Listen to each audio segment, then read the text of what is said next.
Commonwealth Bank has posted colossal profits, $5.5 billion for the year.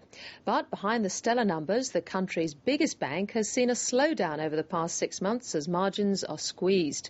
And even the boss admits the outlook for the coming year is uncertain. Here's Philip Lasker. Records don't necessarily impress the experts. The result clearly was a reasonable result given the current pressures. The record $5.6 billion profit was 20% higher.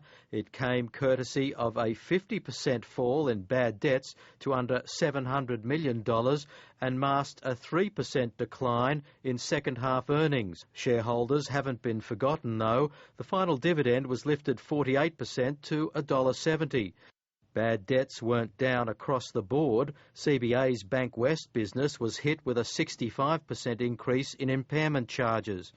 Underlying cash profit was higher across the major businesses of retail, corporate and institutional banking, but net interest margins were down a significant 10 basis points during the half.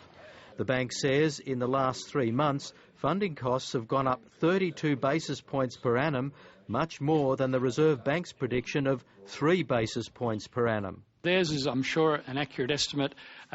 It's very hard for us to predict the future, but clearly at the moment, as each month goes by, our underlying funding costs are increasing by about 2 basis points per month. From here on in, I guess the profit outlook is a little bit more clouded, a little bit more gloomy for the sector in general, just given where funding costs are and where pricing is really in terms of the various products. And the Commonwealth Bank chief's forecast reinforced that view, pointing to the uncertainties in Europe and the US. As a result, it is appropriate to maintain a degree of caution about the prospects for our business for the coming year. Better to be safe than sorry.